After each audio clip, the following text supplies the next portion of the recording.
Hello,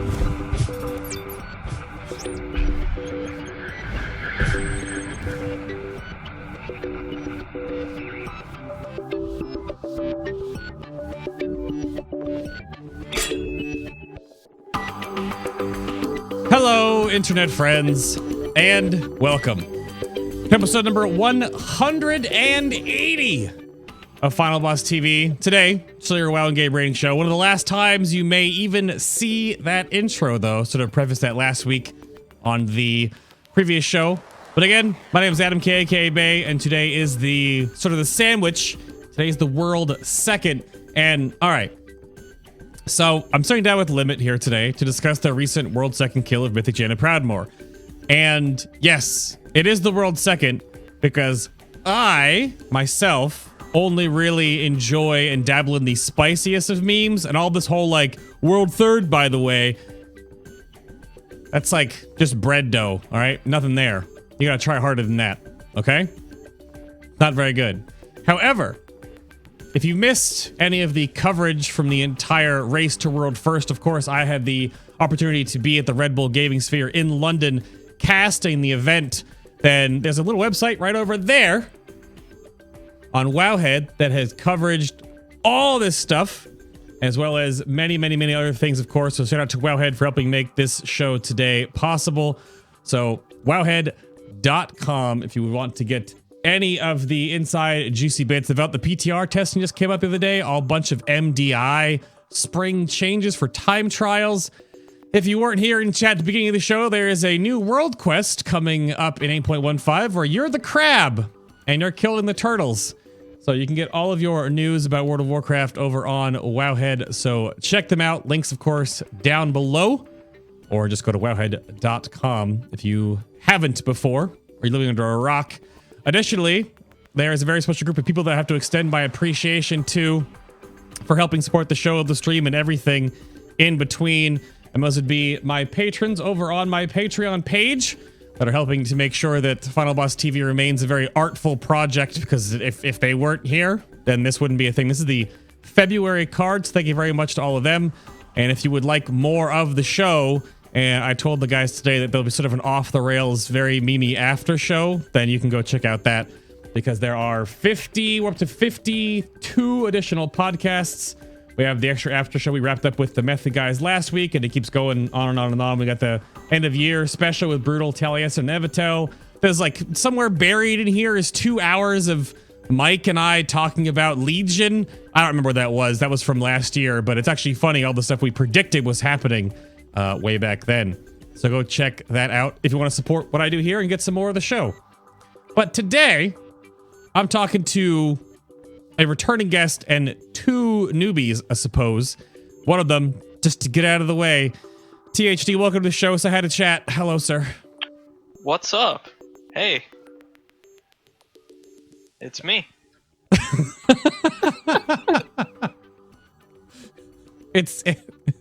I feel like I wanted more, but I think the "it's me" and the wave is pretty good. So what are you offering to bring to the show today? What is your goal? I have very big brain strategies. Yeah, and I play Warlock. I think we went over this before. So you're actually immune to NA brain because you're not from here. Is that correct? Yeah. Okay. My parents are Cuban. Damn. So you do have the big brain strats. Returning to the show, Tagzz, welcome back, sir. Hello. Hello. You're very close to your camera, so chat can just soak it in. Can't get any farther. No, just do the thing I asked you earlier. Just scoot back like a scotch. Here we go. Yeah, no, I don't know. Just you're following up THD. You have to have something. Oh.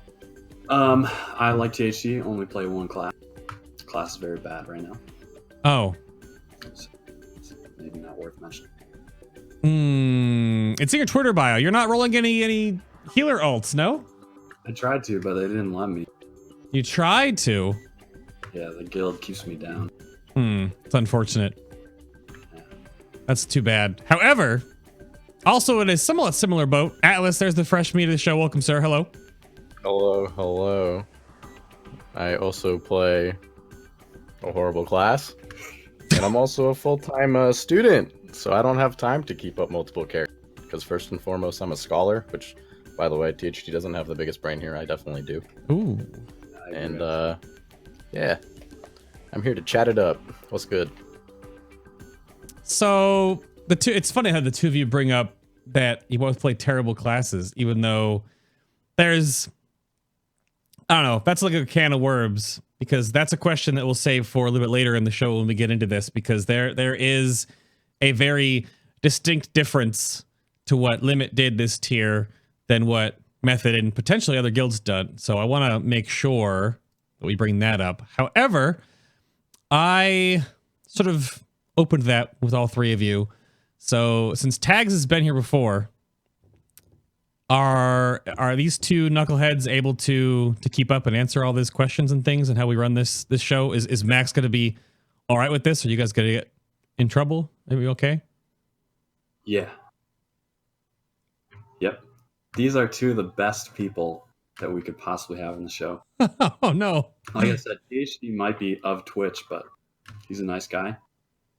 And Atlas is the most professional, smart person in the whole game. Thank you. So, and then there's me. Yeah. What are you bringing to this? I couldn't tell you. He brings that X factor. Yes. Healer stuff. Healer stuff. Mm-hmm. Well, I've been hopefully here since the start. I was one of the founders of Limit. there you go. You know, so that. You have the history then. Yeah. If you weren't playing Holy Paladin right now, what would be the healer of your choice? Well, like I said, they don't let me play anything else, so I don't have a choice. But I'd probably be playing DK. That's my second passion. We've seen Tagzz come out of the woodwork a couple times, and That's my after that, Shaman. it was. He's pretty good. But wait, I asked if you were what other healer would you play? Yeah, they don't let me play any of them. Oh, Play Ellie Shaman. Atlas, how about you? If you weren't playing Death Knight, what would you play? Probably something useful. Anything that really does anything of use at all, or does any damage, or has any utility, or can contribute something to the raid. Probably a tank, honestly, because I've been stuck tanking for the last 4 years of playing this game. But yeah. Yeah, Atlas brings that X factor in tanking. Probably DH, honestly. Yeah? DH is sick. Yeah. Didn't have time to really prep it as well as I wanted to for this raid, though. So. And I can't really ask THD the same question because he plays Warlock, which is funny to me because I actually came up as a discussion point the other day on my stream where has there ever been a expansion really where at some point in time Blizzard goes like, you know what? Let's tune Warlocks down a bit. And next patch, they just forget. Because they're always... Beginning of Legion. Beginning of Legion. Nuh-uh. It wasn't until like after Trial of Valor. It was like in Emerald Nightmare, if you didn't get the legendary for like Dima, you're basically not going to do anything. And in Trial of Valor, they changed Affliction, but not too many people started playing it then, so... Oh well. I don't know why my camera's lagging. No, it is lagging a little bit. I would notice that. That's weird. I'll hit the wrong scene button. You were actually stuck staring at chat there for a moment, so I thought that was actually just natural until it didn't move. So, but let's see. So I opened the show with a big shout out to the incredible work that Wowhead curates for the community, which of course there's a ton of stuff that's out there. You can't even keep up with all of it. But let me turn the mic over to each of the three of you if you have any shout outs or anything that you would like to throw out there to members of the guild, people that help make Limit what it is today, anyone else that's sort of in that realm. So this is your sort of, I did this at the end of the show before, but this should be at the front end. So if it would take a few minutes to shout out anyone you need to. THD, you want to open us up with this? Start us off. Yeah, sure. Welcome back to Supreme. The man's back. You gotta and we have a new member. elaborate. We have a new member. His name's Lighty. You have a lot of new members. Always new people. So Yeah, we Sure, have, we will have be a a lot couple more. returning people. We only have one new person, I think. huh. I have a lot of @Supreme in chat. You gotta fill me in. He's He was, our he was our warlock in Woldir, and he left, and then he came back. He went back to Taiwan or China or something. Wow. Okay. I don't know what people are saying. That's somewhere Max is screaming. I'm not sure. I don't know all the inside. Is that all you got though, THT? Is there anything else? I don't know. I guess my friends. Lenny Shout and, out to and our Mudboy. friends. Lenny and the boys. Okay. Tags, how about you? You know? Shout out to our sponsors. We got GNC, Bloody, Heroes Earth, and shout out to Rengaro for everything he's done for this guild. Been really helpful since the start. That's it for me. Who was that particularly? Who was that? Rengaro, Yeah. who's a legend on Illidan, kind of keeps us going on the local level, kind of undercover. Okay. I don't know if I was like an artist or someone that does your videos and with that too. No. It's okay. Nah, you wouldn't know. Atlas. Oh Any yeah. shout outs you need to bring up?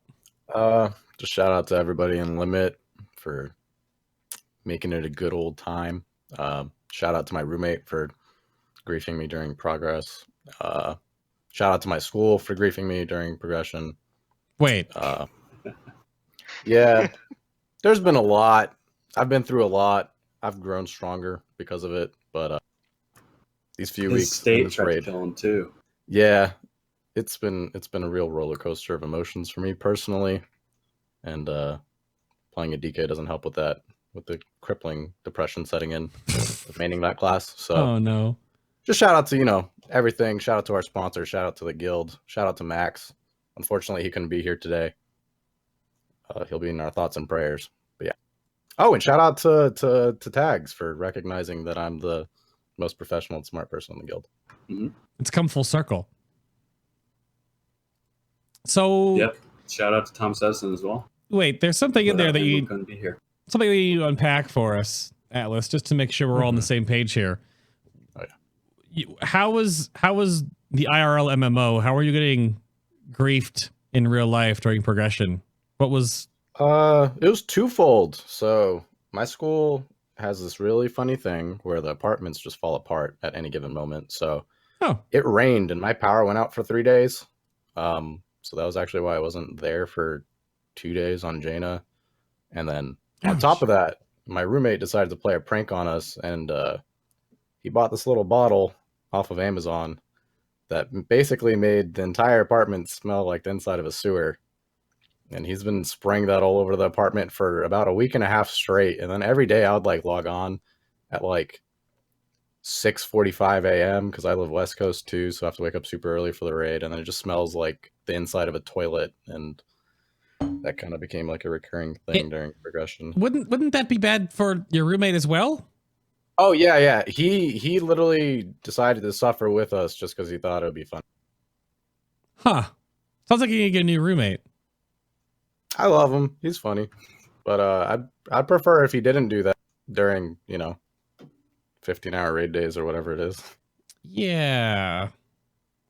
Oh, shout out to GNC, by the way, for these little shaker cups. Ooh. Actual product placement. Live well.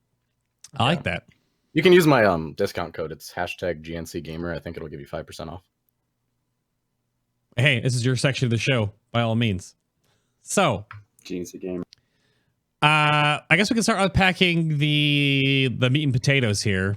So, as history has unfortunately repeated itself, and the story, however, and I was saying this when I was at the Red Bull Gaming Sphere in London when I was casting and talking to the casters that were there, is that it was a very different experience to sort of absorb all the information coming in from the outside world, because all we had was definitely the method guys every single day in the sphere right there, like 7 of them, and then all that information coming in, all their time and figuring this out, like, their cadence of everything. But the story that Limit came to tell was a little ridiculous, though, and credit where credit is due. However, we can definitely see the strengths that the guild has, but you definitely didn't lock in world first, despite having a pretty commanding lead. So what did you each think of the race this time around compared to Uldir? And how different was the Battle of Dazar'alor, sort of in scope, scale, commitment, preparation, right? To compare and contrast the two raids, because you definitely went out to that commanding lead. You had 2 bosses. So things like how much AP was farmed, how many islands, how many pet battles. I don't know who wants to start fielding this. Tags. I can start. Yeah, go I'll for start. So I guess to run through the whole tier, Mhm. our lead at the beginning really amounted to, like, besides the US start, so I guess including that, it was probably about a day lead in terms of like the blockade and Mechtork stuff. I don't think it was that crazy of a lead, especially because this tier kind of seems like a 1 boss raid. I think that'd be safe to say. Maybe 2. First. Yeah. Well, the thing is, blockade's harder now, but people before they changed it could have killed that boss in 5 pulls. Now, Method and us didn't, but there was a strategy that if you knew it, you could have killed that boss in 5 pulls. Oh, well, are we talking about the fly back and forth a whole lot and dot him up and take 12 minutes No, kill? no. Oh, yeah, okay. Just what people used to do was they would wait for the boss to swap, and then they'd lust and just not kick them. Right. And that you can't do that anymore. No, you'd lust before they swapped. Anyways, it was really easy. The boss was cool. And that's kind of the theme of the whole raid, was a lot of the bosses were well designed, but just undertuned. All right. And I know people don't like hearing a top raider saying that, but it was really undertuned. It really was, compared to previous tiers and everything. Like, I think the comparison to Uldir was, I think personally, Uldir wasn't that well designed, but it was impeccably tuned. It was really well done. And this was the opposite. When we did these bosses on PTR, we thought these would be great. Well, I didn't do them on PTR, but when people did them on PTR, they seemed like really well designed bosses. And then when it came to Mythic Tuesday, it just, everything fell over. It, we kind of brute forced a lot of bosses without actually knowing how they were, or having good strategies for them. And that shouldn't really be possible, because we're in like heroic gear, 400 eye level average. Right. So it was disappointing in that way as a raid. And like I said, compared to Uldir, all of the bosses in Uldir were kind of the same. They all had the same spread out and kill this ad really quickly. Right. It was like every boss. But it was tuned really well. So if you can get both of those, this raid would have been amazing. But because everything was undertuned, it was just Jaina. I wonder if I don't know if undertuned would be the wrong word, because I wonder if these bosses were potentially designed almost a year ago, or at least the numbers were, before they added the extra Azerite ring, because that seems like that was a knee-jerk reaction that Blizzard added that. And obviously we had PTR testing and whatnot, but it really is awkward how the first 6 kind of have that Siege of Orgrimmar feel. Well, they've got some neat mechanics that take you by surprise a little bit here and there, but the first 6 bosses are all like the same level of difficulty. Well, the first one doesn't. What is that? We're not talking about Champion of the Light. It's fine. Trash mob. It's basically a trash mob with lots of HP. But I wonder what that is, because basically you get to Mechatork and then you finally get to like O. And that's why I was actually saying that if there are 2 bosses, I would actually probably Mechatork and Jaina, because Stormwall is so cheesable because of the short-sightedness on the way it's designed. Mechatork's a good boss, well designed, but you can kill the boss with 5 people dead, 6 people dead. Yeah, sure. So that's what I mean by tuning. And some of the things are like things that should kill you, don't kill you. Like on They're Jaina, like for mild example. inconveniences. Like if anything. the frost blast on Jaina, her like little frontal cone. that should kill you 100%. Like on any other end boss in the past, a mechanic like that just kills you. Okay. And it just didn't. Now Jaina was still a great fight, really hard, but that's just an example of that sort of thing. And then the other side of that is having not enough health. So everything on Mechtork did kind of kill you. It was dangerous. It's a good fight, but you can lose 5 people and still kill it. Okay. So there's 2 sides of the tuning thing. On Jaina, there's some things that should have really one-shot you and they didn't. And then on like Mechtork and Blockade, those bosses just don't have enough health for the second and third last bosses. That's what we were really talking about. Was Mechtork's mechanics were nice, well designed, but then you realize that he just doesn't have any health in the last phase, and you can stumble there with 5 people dead. Right. And usually on a boss like that, third last boss, second last boss, you need to have everything bulletproof and your strat needs to be good, and you need to go into the last phase with all your reses, not go into the last phase with 5 people dead, you know? So that's what we're really on about. Because not even just us and Method, like some of the better, more casual guilds, casual is relative, but guilds like Vodka and Instant Dollars, they were getting to Jaina in like 60 total pulls, like across the whole instance. 60 pulls. Like that's not even just Method and Limit complaining about tuning. It was undertuned. The raid was just period. It's weird too, because I wonder if whenever you know that another raid is coming out, right? So we have the adverse effect. We had Emerald Nightmare, which got trounced. And then we had Odin and Guarm and Helia in the Trial of Valor, which was a huge step up in the overall tuning in comparison to Emerald Nightmare. That's like a same tier-ish situation. And we have that right now with the Battle of Dazar'alor because we have Crucible Storms coming up, but they're on the same eye level, and I'll get more into that later. But I wonder if Blizzard intended this raid to not last as long because we are going to get the extra 2 bosses that are sort of part of this tier, not before too much longer. So we just had another round of PTR testing. We'll have to see. But I mean, I want some nonsense, some stats here. We were comparing this when we were casting that Limit overall had less Heart of Azeroth farm. So how hard did you guys go on the AP farm though, THD? Because I was told you have a very thick neck. Yep, got a nice girthy one, but yeah, I think a lot of people farm. We asked people to farm as much as they possibly could without getting burned out, right? Obviously, I farmed a lot. I did islands every single day, all that stuff. But for the most part, like I think most of the people's goals in the guild was like 41 or 42. Some people just kind of got like 39 and 40 and just kind of like, all right, that's fine. Right. Some people decided to go for 43, and that's like the very small minority. On Method, I think it was pretty normal to get 42 and 43, right? That's like the difference there. They just went, a little bit more into the whole island farming. Okay. Then obviously you have the Russian Demon Hunter.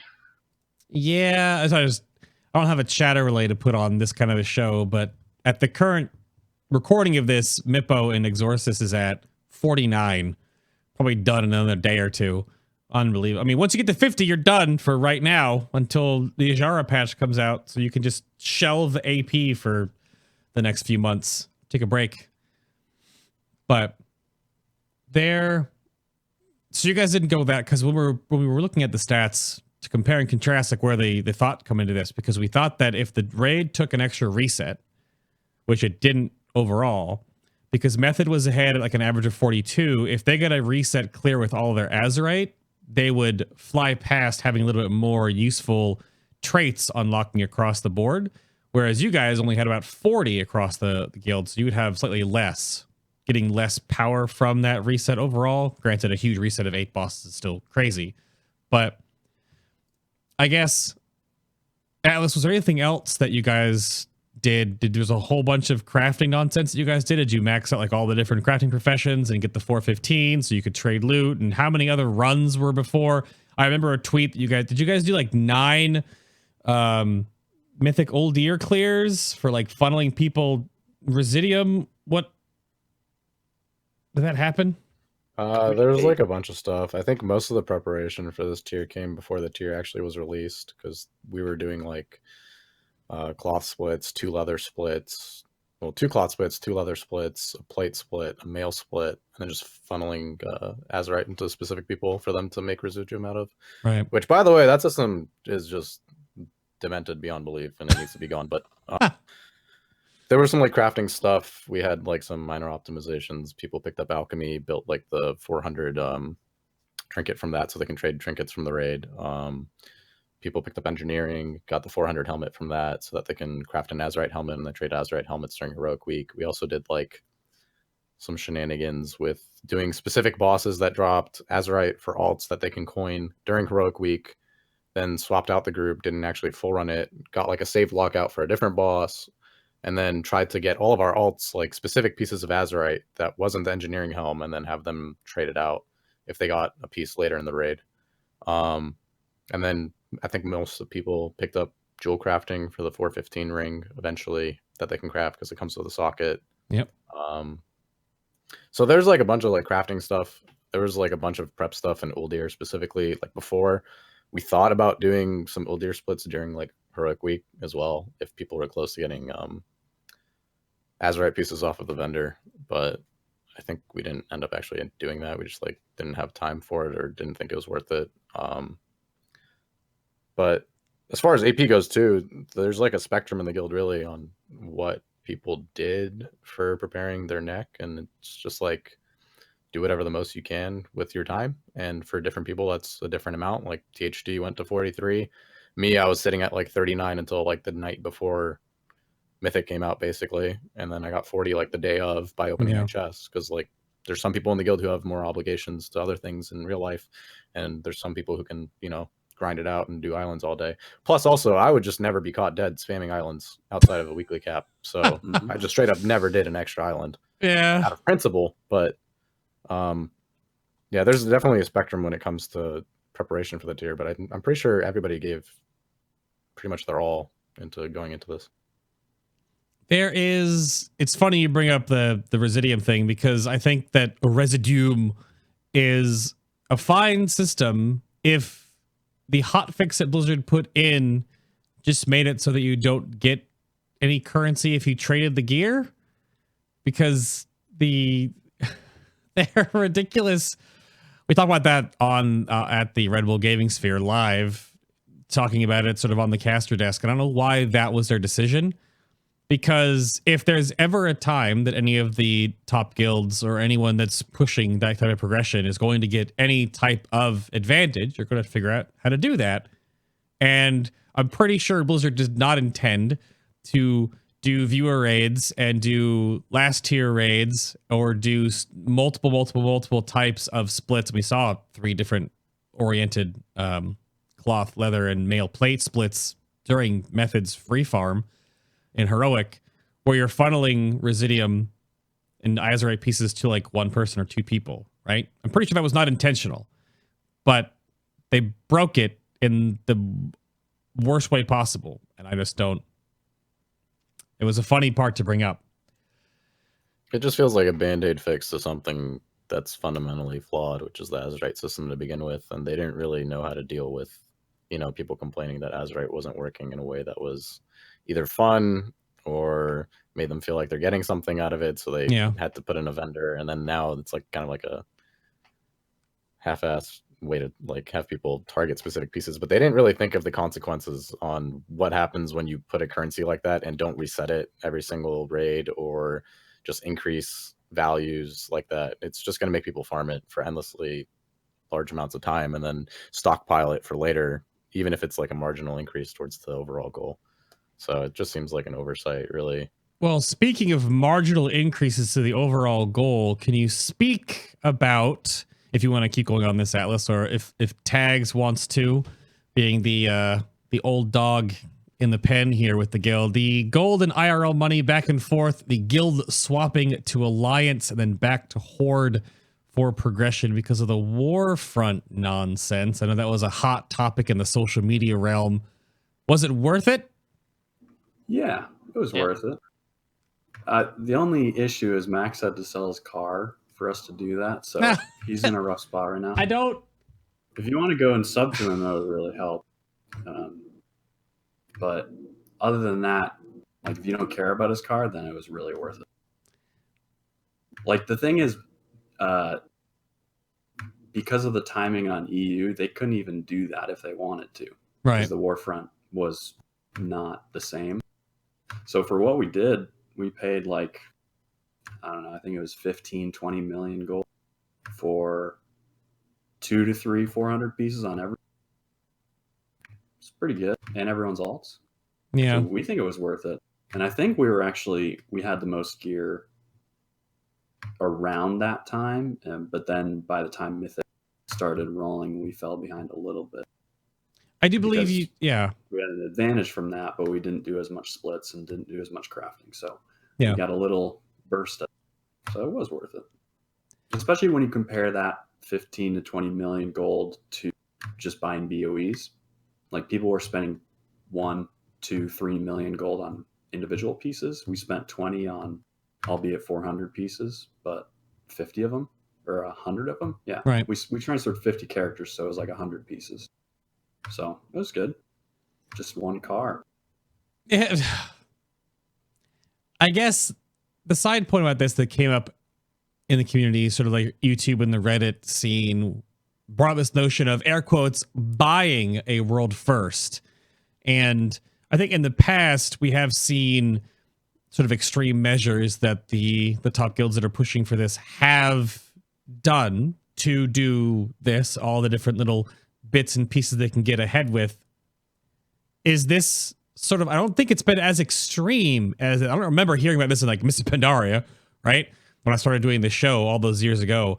So this one is interesting. The amount of, it's AP coupled with either Warfront shenanigans or not. And remember, it was Alliance that got the Warfront for this raid, but the Horde had it from the beginning of Uldir. The same nonsense came up in the community about that too, but this is a different one where you're actually moving the guild to do that. And it's funny you tie that to BOEs too, because I do believe it said that Method is in roughly, or was in roughly, the 55 plus million gold range in debt from what they use on BOEs and crafties and buying out servers worth of materials to make all their gear. So how much do you think Limit spent? I don't think it's changed at all. Like if guilds in the past had the opportunity to pay 20 million gold for such and such, they like at the start of MoP, I remember Blood Legion did 5 or 6 splits in the first tier. Sure. So that involves leveling up all those characters, doing dungeons on them, and obviously it was different back then, but you know, they put in a ton of time those first 2 weeks doing that. And you know, time spent versus gold spent, I don't really see a difference because we made that gold in the previous tier kind of over a long period of time. It was easy. Compare that to playing all day every day for 2 weeks just to get characters enough for splits. That, not just targeting Blood Legion specifically in that tier, I only say that because I know what they did, but that's been a thing forever. Like, right. The guilds will always do the maximum possible that's available to them to get gear, right? So, like I said, if Blood Legion at the beginning of MoP could have paid that gold sum, they would have. It just wasn't, there was no benefit there. Yeah. Because, like, Method, for example, back in, I don't know when they switched, but maybe Dragon Soul or Firelands or something, but they swapped the whole guild to Horde from Alliance just for Orc racial, Troll racial. That was it. And I think it was the pet damage thing back in the day for some reason. Yeah. Yeah, stuff like that. That's such tiny. I mean, that's just as small as what we did, essentially, in the grand scheme of things. You know, we were getting heroic gear. That's really small. But top guilds do that every single tier ever since it started to really ramp up the competitiveness, which probably happened around, I think people usually say like ICC is when the competitiveness started to pick up, but I don't know. Just to get a little spritzing of Max in the show, he's in chat, but he commented on just it's like people reaching that haven't watched the World First race since it's being streamed. And then that's like talking about, oh, this is so extreme and buying world first or whatever. And then guilds have always done whatever they need to do to get an edge, which is what I commented on as well. The point about you bringing up when Method guild swap before, race change before, that was before in-game gold monetarily was a thing. So that was all IRL money back in the day. Now you can do it all with gold. But yeah, and then just tens of thousands of people are getting into it now, so everyone is just new to it. It's like the min-maxing level of sort of finagling the systems in World of Warcraft, which some would argue there's probably way too many things that can be taken advantage of in this regard, but then only so many people do. But then because so much more evidence of it is happening because of the streaming and because of the coverage of the race to world first now, more people know about this, so it's the trickle-down effect. So it's not just like 4 guilds or whatever, right? It's many, many more. I would even venture to guess that it probably branches all the way down to like maybe even the top 50 to 100 world do a lot of this, even do cloth splits, leather splits, that kind of stuff because of the systems involved here. So, but I want to peek behind the curtain a little bit here. THD, perhaps you can help us with that. So since Limit doesn't stream, as we brought up before and on the past shows, and how do you approach bosses? I think it's kind of a little bit with this in the intro of the show. How do you approach as a guild bosses in a fresh raid compared to the later bosses? I know there was a bit in the pre-show about how you guys don't have like a raid leader per se. So how do you ingest information that's coming into you from streams or logs or other guilds that are around doing things? How do you guys formulate all that stuff, and how do you guys approach a raid tier? Usually, before the raid tier, we'll look at the PTR testings we did and try to think about things. For the most part, we don't really read the dungeon journal. Like, for the first, 6 bosses, we just kind of go in there, and eventually the boss just kind of fell over. That was basically every single strategy for, the first 6. The only boss we came up with, somewhat of a strategy was Mechatork, where, we had the box in the center of the room. And the reason that was like that was because the first boss wasn't even a boss. The second boss, he is actually a pretty good second boss. I like Grong. The third boss, Jadefire, was it had a lot of cool things, but nothing really hurt at all. And then Opulence, it was you're just hitting a dummy for the first part of the fight, and eventually the second part of the fight just had no HP, and it was oh, okay. And then Conclave was, the HP value on Conclave was 18 million health per boss, and it was literally nothing. You just killed the bosses in 1 minute each. There was actually enrage timers for every single boss, but we never got to see any of them. Right. There was no enrage. I learned that Conclave has an enrage in a normal pug. It's got a 10-minute enrage. We killed the boss in, I think, 5 or 6 minute kill on progression. That's 4 minutes ahead. It's really weird. And then Rastakhan, I mean, we were having some issues with Rastakhan, but the first time we got to 70%, and then second time we got to the Death Realm, and it was okay.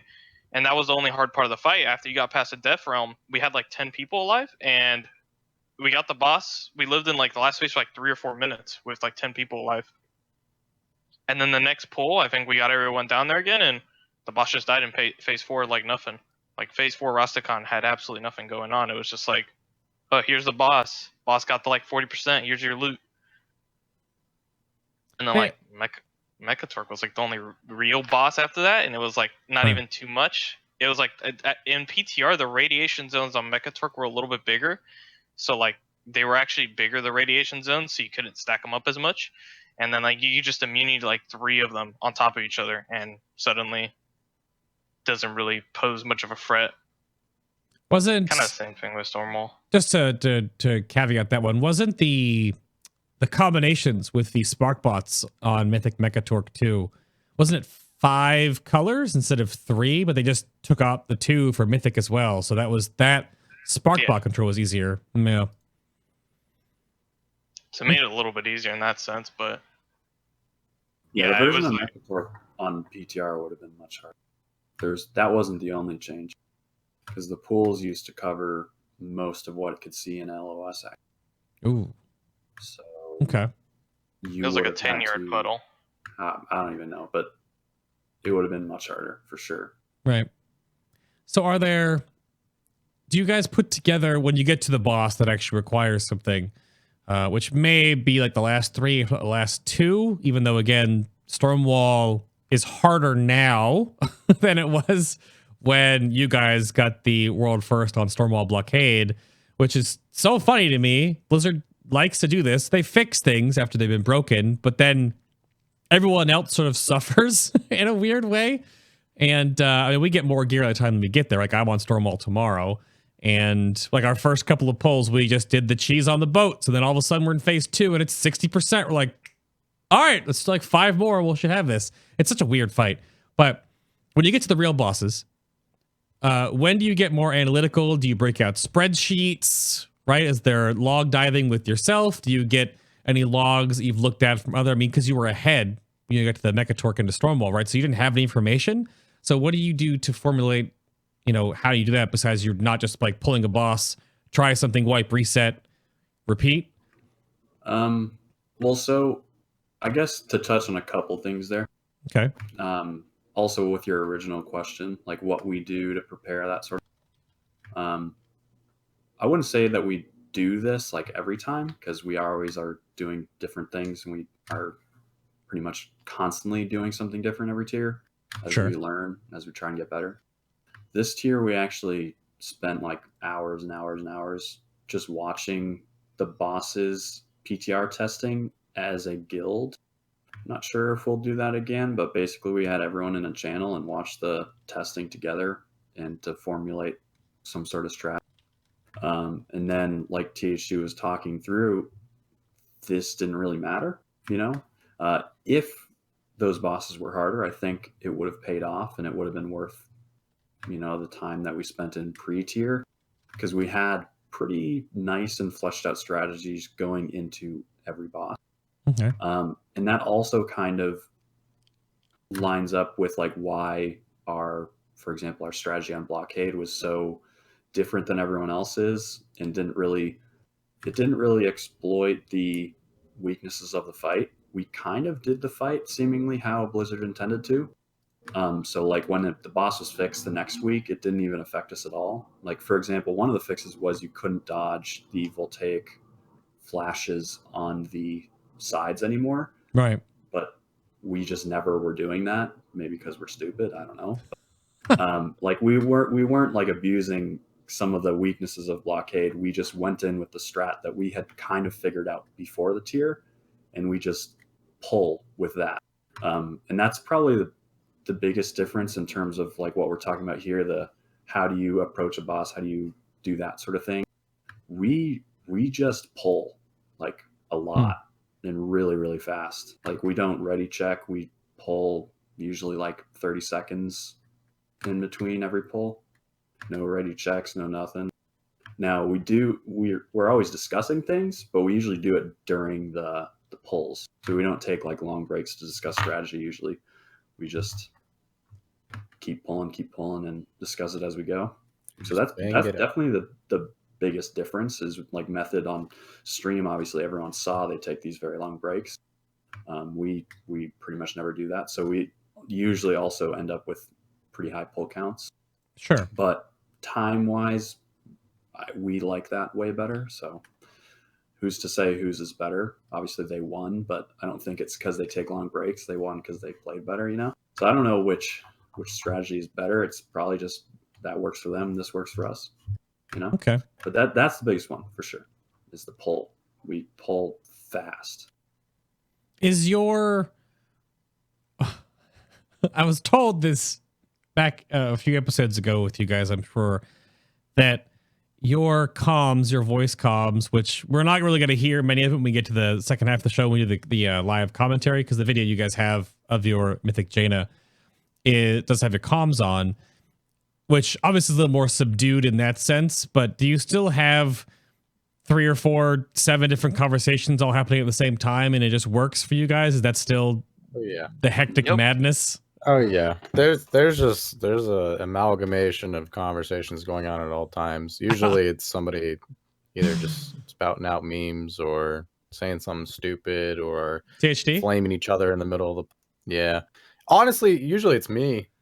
Oh, what? I Yeah, remember it's because it was like THC's this not on that bad. Gahoon too. Like Gahoon was the funniest one because there's that one night we were just pushing until like 5 a.m. or something like that, trying to kill it before the reset. And I wasn't even in on the raid, but I was just like up with like my head like asleep on the desk.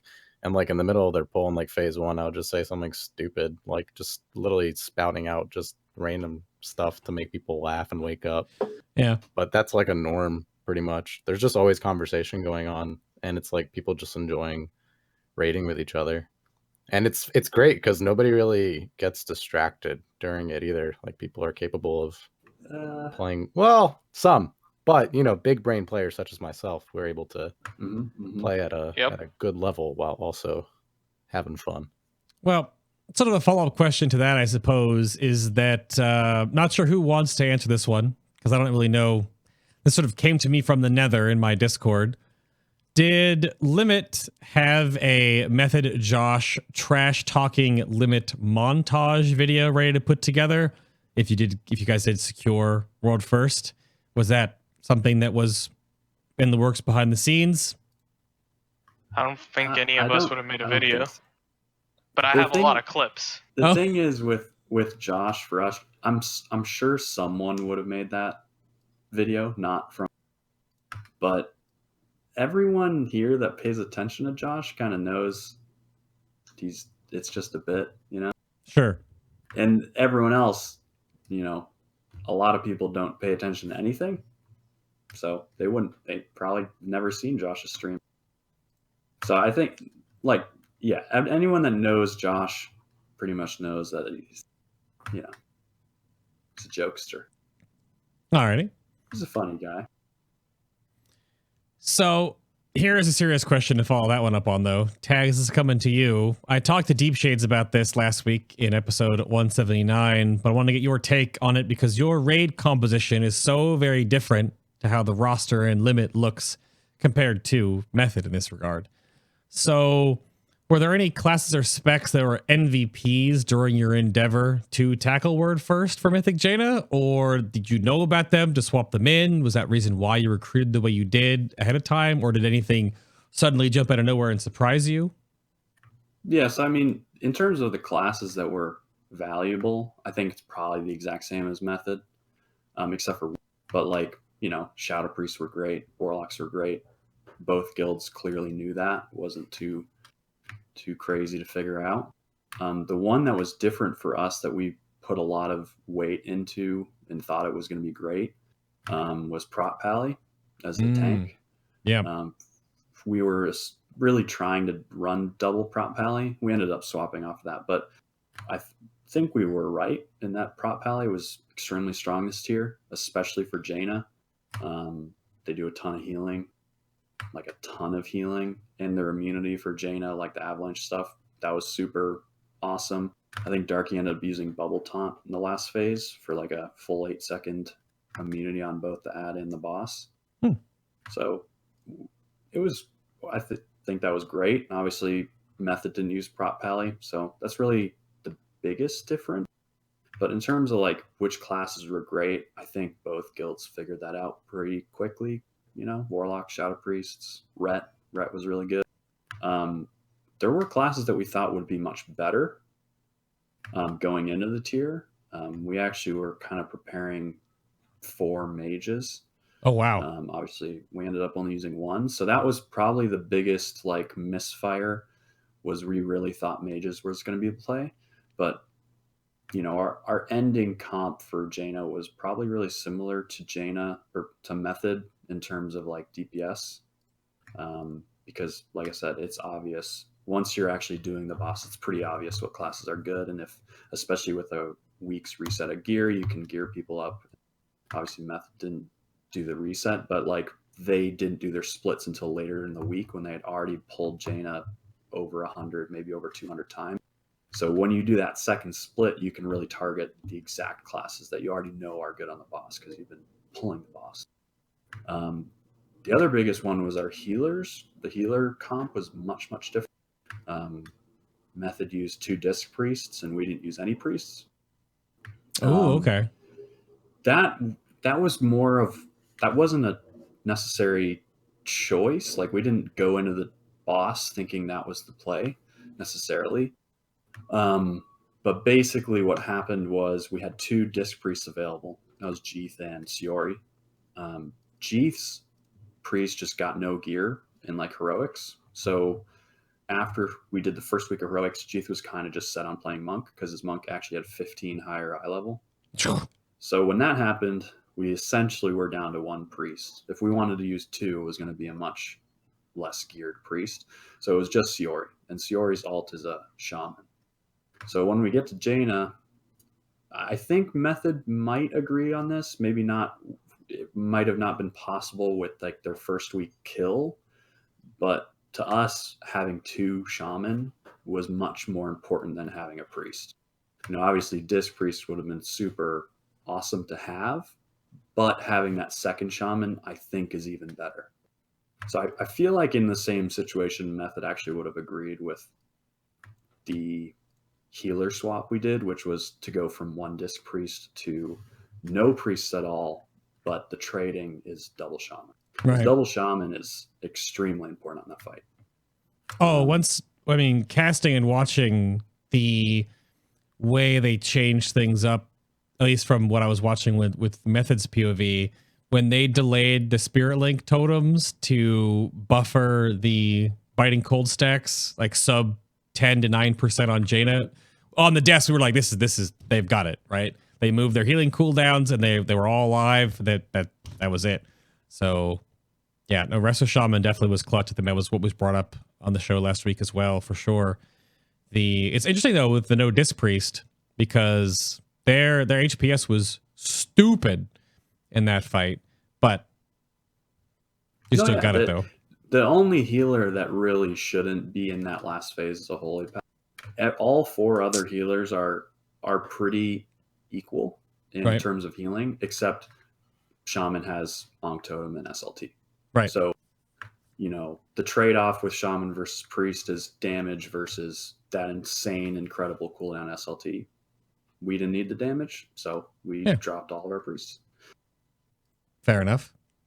So then, Atlas, to expand upon that, the crew over at Wowhead was curious about sort of the different approach that Limit had in this tier overall. I don't think you guys did this in Uldir, but the recruiting that the guild put together and the roster was quite different comparatively. So when I asked Scripe this last week, how they handled their roster, they were very keyed in on what they wanted for the last 2 encounters. And historically, Method has a lot of they have a really core group of people, just over 20. They have a lot of alts, right? So why did this style change with Limit and having so many people on the roster that were basically focused on like 1 to 2 characters, or maybe even like 1 or 2 specs, depending on their character they're playing? Was that for more of like a plug and play style, and because of the class stacking and stuff like that? Like, what is that going to continue going forward?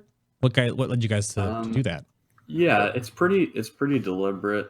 Oh, this is for Atlas, Tagzz. Yeah, shut up, Tagzz. God damn it. You talked enough. You gotta get your questions, yeah. No, for the fucking real big brain answer. I like that. It's honestly just a matter of like time available to prepare multiple characters. Like we don't set an expectation of anybody in this guild really to like have to have 3-4 characters. You have to have a 42 neck. You have to have this, and this. It's you do what you can with your time and you show up and you own.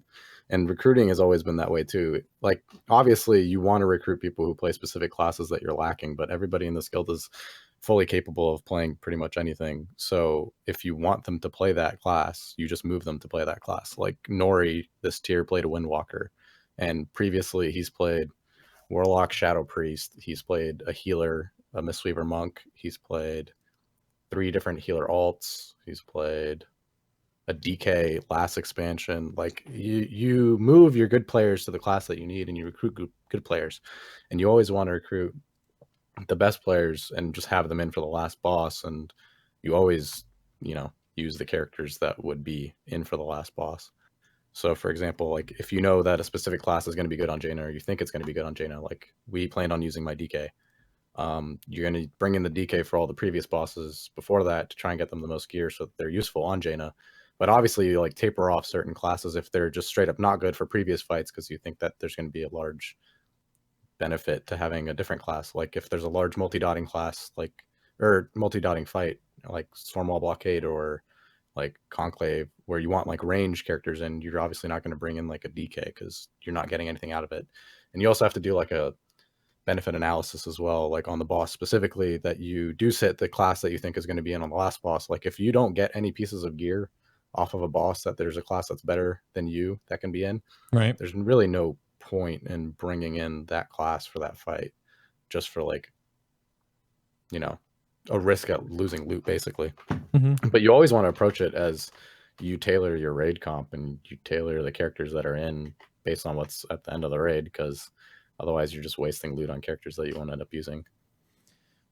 I'll add in what Max put in chat, and this is sort of a back and forth point, and take it for what it is. But Max said there's just like there's about a fifth of the amount of good players sort of in this region, right? We all know there are way more players that play in the EU region overall, so their amount of better or more proficient players is going to be higher than over in the NA region. But if there's a great player who wants or has to play one character, you can take that any day, whoever you could recruit over them, in short. So, okay. So how many people, I mean, shout out to those that are on the bench then, I guess, in that regard. The bench is super important. But was there a lot of people then that didn't get utilized, or like their class just wasn't what you wanted to slot into the raid then? We have a roster of like 27 or 28 people. Okay. Obviously some people have commitments and they can't be around even if they're not in for the raid. Like I have class some days, some people work full time. Yeah. But usually the people on the bench, like in the downtime that they're not in the raid, are usually running Mythic Plus or something to get gear in the off time too. So whenever I'm not in, like I did this a lot in Uldir last year, where I would like come in for basically every boss and then just like end up sitting because my guy sucked, and then I'll just like run people through Mythic Plus and we just get gear that way. Right. But there's like not like a large bench, but there's like a pool that we can like test things out and bring people in and bring people out depending on what we need on the fight or what we can adjust. Okay. So then is that stance just going to go forward? I actually this is what the weird part that I like to squelch, sort of the hearsay or the community bit, back and forth, because people like they'll dive your WoW progress and be like, Limit's got 37 people on roster right now. And when I was doing the race toward first, like, that kid, what? There's no way. So did you only have, like you said, 27, 28 people in total that were part of like the main roster push, or was it higher at one point, or? I think we've always just been at 27 to 28 for Uldir and this team. Okay. So there wasn't anything crazy like that. So Reddit, get your facts straight. All right. Gosh, jeez. But I guess the final follow-up on all of this too then is that you guys have had the raid on farm for a bit, and it's funny that we talked about the Stormwall Blockade nonsense there. Were there any classes or specs that you'd have rather had for progression now that you didn't, that good old hindsight kind of deal? Now, granted, THD might want to bring up Demonology Warlocks, but unless you get really lucky, none of you play Demonology on progression, though, really, right? Because you didn't have the right trait pieces and stuff. Oh, it wasn't about having the traits. I had the traits. Oh. They were there. The traits were there. I could have done 5k more single target than anyone in the raid. So then what led you to not doing that then? We just, no one knew. Warlocks were not very smart, apparently. We just didn't know.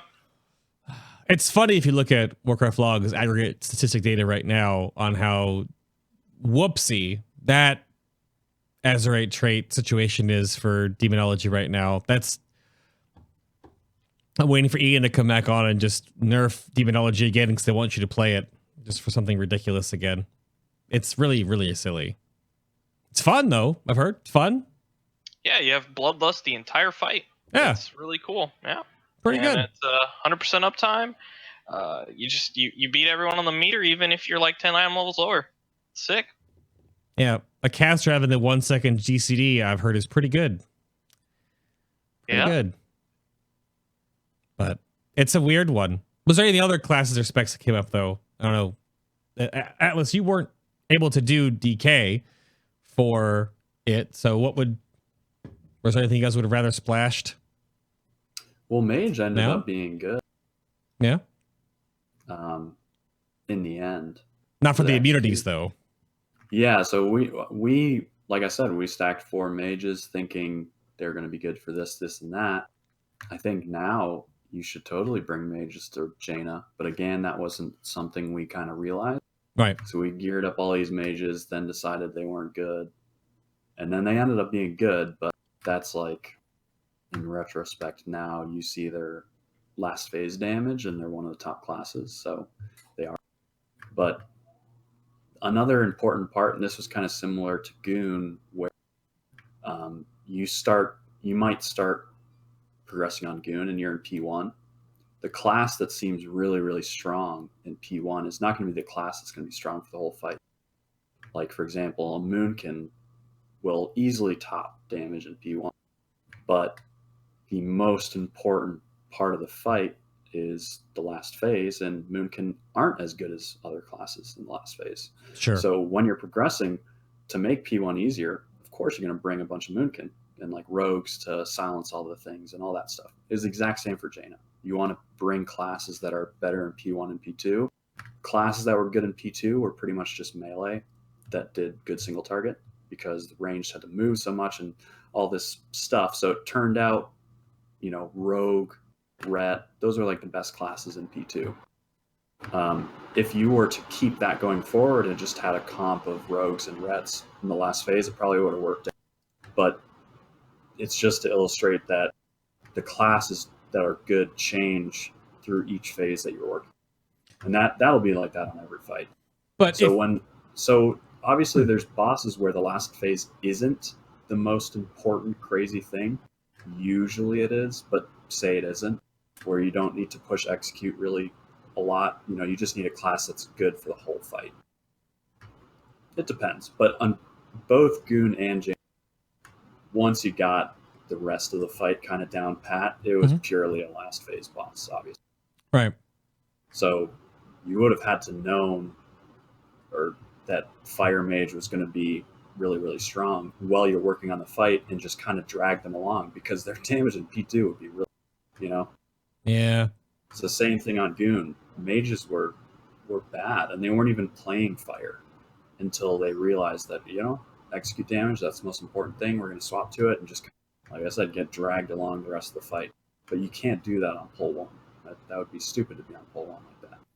Max bringing up Kil'jaeden in chat right here too, which is a weird one because Kil'jaeden was a hot topic boss a lot during the discussion on the caster desk from the Red Bull Gaming Sphere for the Race to World First coverage, because that is still, outside of like vanilla classic bosses, the longest standing end game raid encounter, I think, of any expansion right now. It was two full resets with just hundreds and hundreds and hundreds of pulls compared to stuff in recent times. That was the one weirdest one because of how much just flippant RNG was there mostly. But it's weird. We compared and contrasted Jaina a lot to Kil'jaeden to compare like a really boss that you can control, like Mythic Gul'dan Illidan came into account as well, a boss you can really control, versus Kil'jaeden, which is just. Also, we talked about the intermissions on Jaina being way better to a degree versus the garbage on Kil'jaeden as well. So, well, there's a lot of variation on Jaina that was incredibly frustrating to do progression on as well. Like, I had a very, very colorful tweet about the ice falls because that mechanic to this day just enrages me like beyond belief. We would have like probably a fourth of our pulls in phase 2 while we were working on like getting to the last phase just get completely ruined by like one arrow going across the room that you can't even see because it spawns during like the blizzard going off. You have no idea where it's coming, or like you have one barrel that you have to go towards and then the arrow's literally on top of the barrel cutting you off, so you can't even go that way anyways. So there's like a lot of learning in that regard with ice falls, let alone the last phase where it's like there's this ridiculous healing requirement and damage check where everybody has to plant and basically just tunnel the boss, and then you get 2 ice falls cutting you off on top of the boss, and everybody has to move. You just instantly die, like right there. It's like that was really frustrating, honestly. The rest of the fight was good though. Yep. I think a lot of people really enjoyed the encounter overall. It actually has some proprietary, if you haven't seen one of the graphic effect artists that's actually involved with curating all the stuff for Jaina, all those original first time in World of Warcraft effects. The fight is spectacular to watch and look at. Very cinematic, very fun. So I'm glad it lived up to the hype. It's just still weird that she still fell within a reset. But then again, that goes back to what Tagzz was saying earlier in the show about just tuning. So, but I think I would like to get to the Mythic Jaina video and the commentary therein. So my guest can take a quick break away while I jibber jab about a few different things here and do a couple of shout outs for my mid section of the show. And then we'll come back and we will watch the commentary there. So again, today's show is brought to you in part and made possible by the amazing folks over at Wowhead, right down there. And of course, right over here. If you ever need to find anything out about World of Warcraft, look anything up, find out about what the heck's going on each week during the resets, where the war fronts are at, then go check out Wowhead as well. All the class guides keep evolving. I actually know a handful of the guide writers that do work back and forth on a bunch of different specs. And they're to keep everything updated. Of course, when the Heart of Azeroth changes, when the Heart of Azeroth gets like its own little, artifact style talent tree, we'll see how the game evolves from there. Azerite system, of course, really important things like how there is a new PTR world quest in testing where you're the crab killing the turtles, because that's a thing. That's a good one. Obviously, the next raid coming out with the Crucible of Storms, PTR coverage going on there, and of course the MDI information all coming out right now too. For those that are really interested in the Mythic Dungeon Invitational, go check out Wowhead. And again, of course, thank you very much to these special nerds and very more. They are helping the show out in a very awesome way to make sure that I can keep doing this. This is the February patrons at the tiers above. And of course, you get a whole bunch of extra shows behind the scenes. There'll be an after show for this show over on the show's Patreon page linked down below. But if you ever need anything else from what I do here and the coverage and any of the links and information, that's over on just FinalBoss.tv. Super easy to remember. It's quite literally my name and the branding on the show, even though my big dumb face is right there.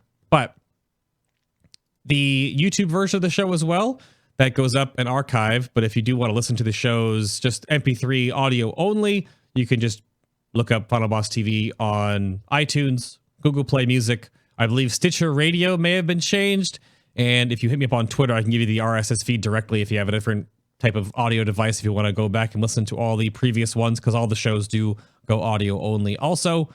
And the Patreon BTS podcasts also go audio only. There is an RSS feed there you can plug in.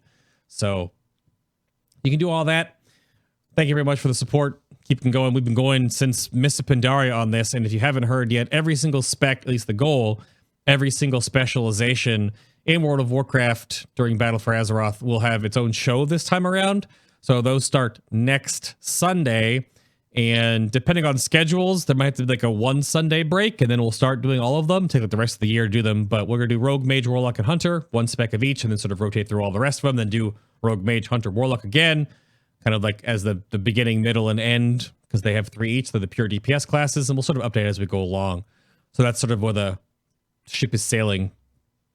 But that's enough for me. I've got the Watch Together link popped up here. Let me see if you guys are back. All right. You ready to do some commentary? I was told THD wants to do this for the most part. Are you ready for this, sir? Sure. Yeah? I was, we got it. I was born ready. To say something. Oh? 2 of us weren't in for Jaina. Yeah, that's... Mm-hmm. Oh, there. Oh, that's... It's facing the wrong way, but you get it. Yeah, on the screen, it's below you into your bottom right. Yeah. Yeah, I was there for 66% of Jaina until, I got sabotaged. Mm-hmm. well, anyone can pause and break this up, and we'll go through it all. Let me make sure my audio is good on this one. And we're gonna be watching the 999. It's interesting. Max brought it up in chat too, and I prefaced the show with this. This is still, it was the world's second kill, the whole world third thing. Not making anyone mad. It's kind of a weak meme. It's funny, like when it happened live when I was in London, but come on.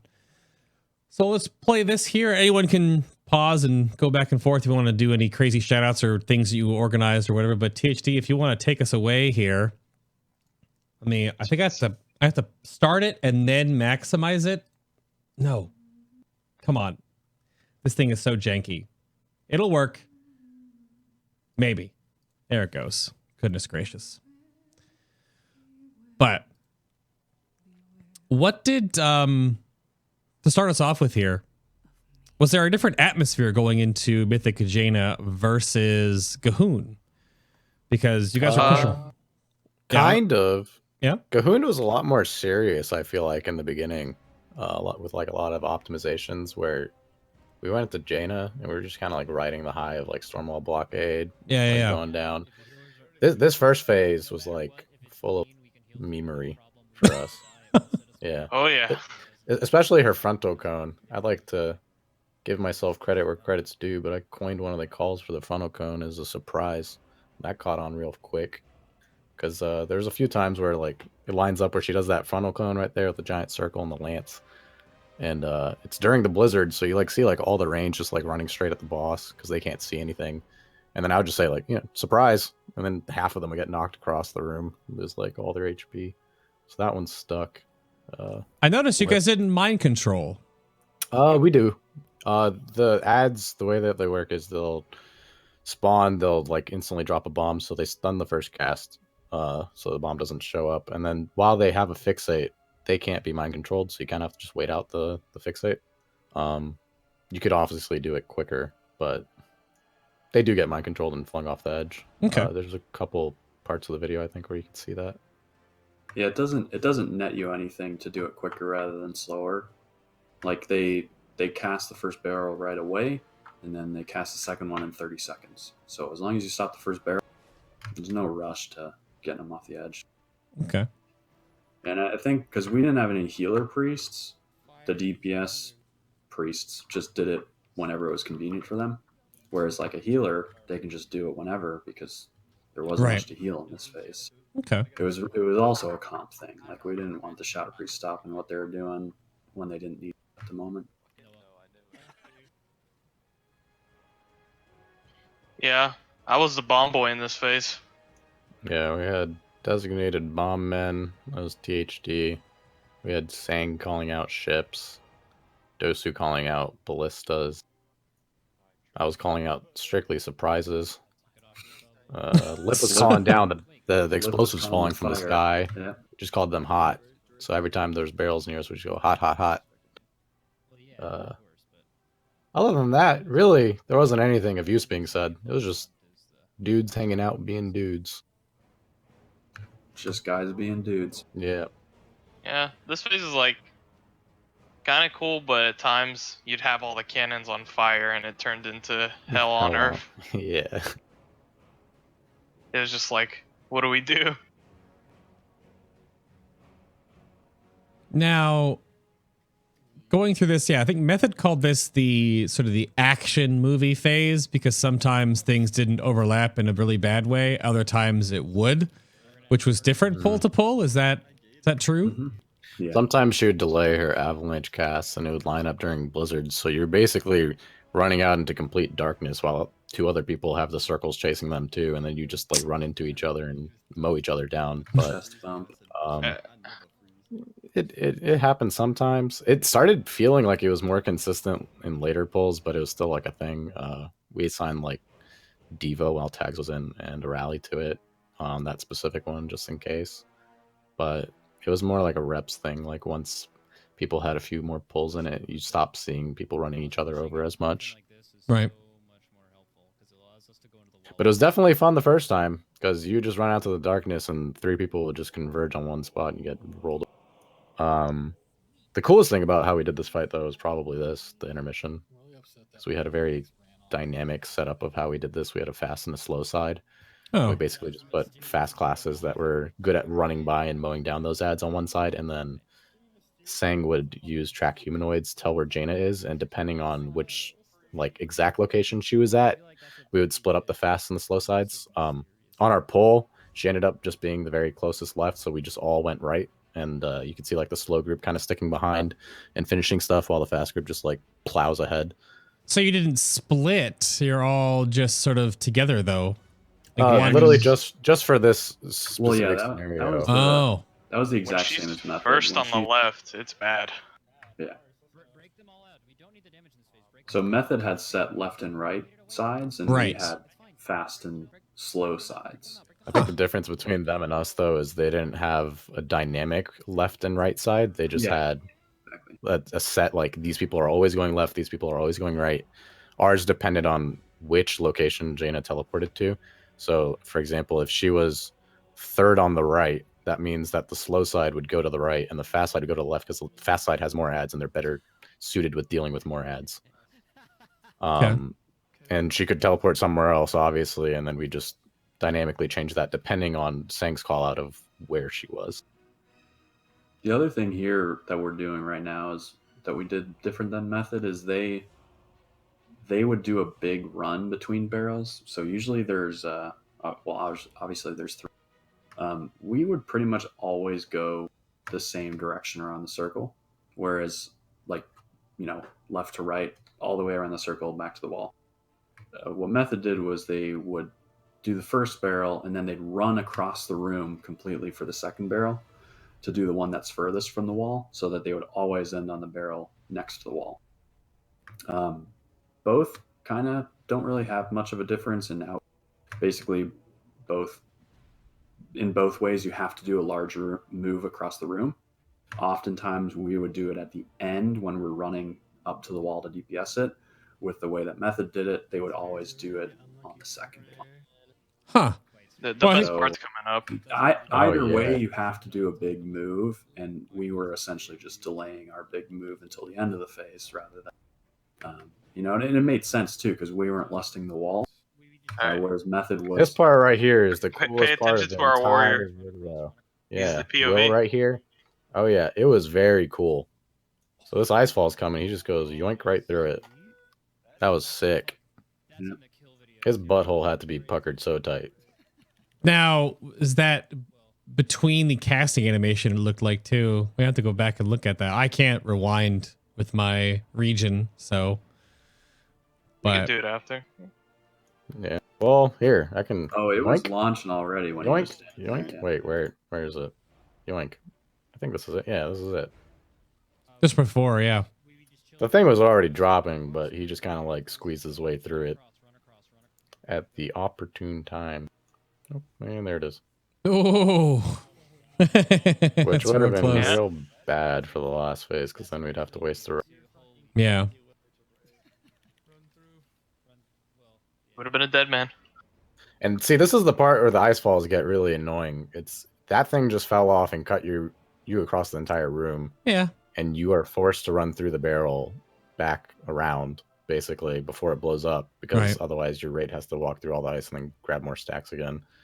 That one's This not is that the bad. ice That's like a mild inconvenience, but other times it was way worse. Like it could be during this blizzard and you have an arrow drop on your head and you have no idea where it's coming from. Yeah, this icefall you just hope and pray because you have nothing you can do here unless it spawns right on top of you and you Well, can actually see it. the ice fall doesn't go to the wall anymore. I think that was a slight nerf, I believe. Because I said this the other day on Heroic. I don't know if it's the same thing on Mythic, but it doesn't spawn to the wall.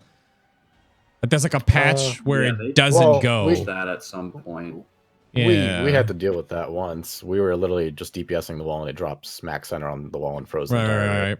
Yeah, it was really unfortunate, but they just have the last patch not spawn. They can Yeah. still point right at the wall. but This then is- Correct.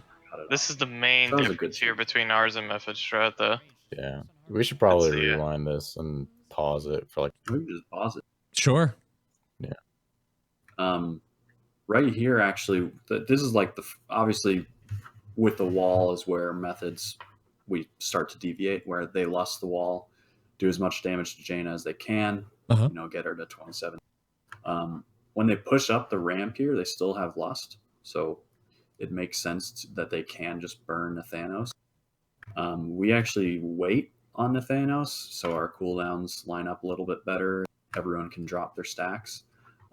Obviously, if you kill him fast enough, you also drop your stacks, but basically with the stack dropping thing is you have to kill him at a certain point on your debuff duration.